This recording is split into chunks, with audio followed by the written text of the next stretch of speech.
اوس د خدمت او د یووالي وخت دی،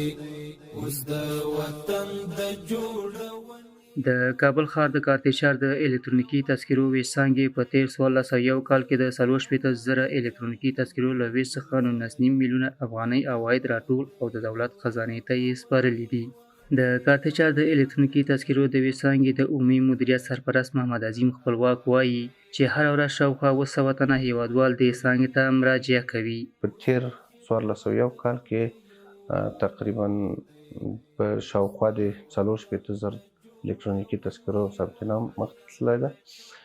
او له دې جملې څخه چې موږ دولت ته تقریبا 19.5 میلیونه عواید تحویل کړي دي او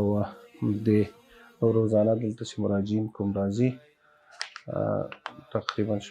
900 کسانو مراجعه کوي او دلته موږ د خدمات بعد از توزیع بخش هم لرو چې دغه کې ځینې خدمات لکه تولداتو بخش ده او یا د تجدید د عکس لپاره چې کوم تذکرې نوي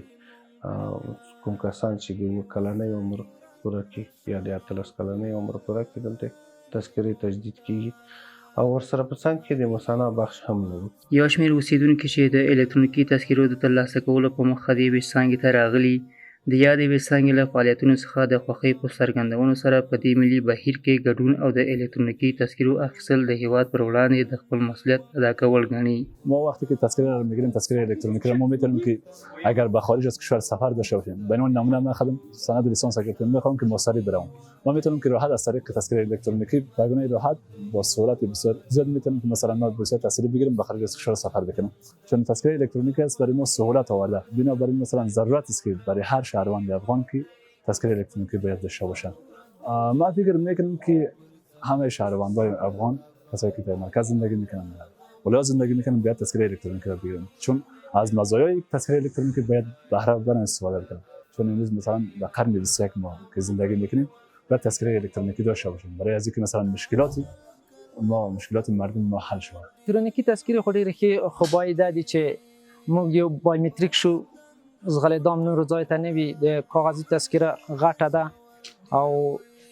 څیرې کېږي هغه ټول مشکلات دغو ډېر دي او کله موږ چې بایومتریک کېږو الکترونیکي تذکره یوه ځای ته رسوي یا یې واخلو ویې لرو نو موږ نورو شعبو ته نورو ادارو ته ضرورت نه لرو چې منډې وکړو په تکلیف شو سرګردانه شو. ما پیام دا دی ورته چې راشي هر سړی الکترونیکي تذکره واخلي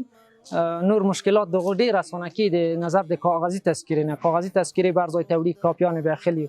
او په شعبه به ګرځي وي تایید کوي به او د الکترونیکي تذکرو دا هیڅ مشکل بیا نشته ورته د ما پیام خلکو ته دا دی چې الکترونیکي تذکرې واخلي ویې لري. د احصایې او معلوماتو ملي ادارې د هیواد په کچه د الکترونیکي تذکرو د ویش لړۍ لرې پرتو سیمو او ولسوالیو ته غځولې ده چې د یادو سیمو اوسیدونکي په اسانۍ سره کولی شي خپلې الکترونیکي تذکرې ترلاسه کړي. زموږ یو غوښتنه له مراجعینو څخه دا ده چې کله فورمې خانه پرې ډکوي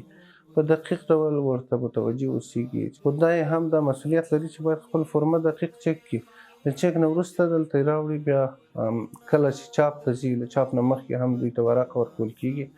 دی باید په هغه وخت کې غفلت ونه کړي خپل معلوماتو ته متوجه اوسي دقیق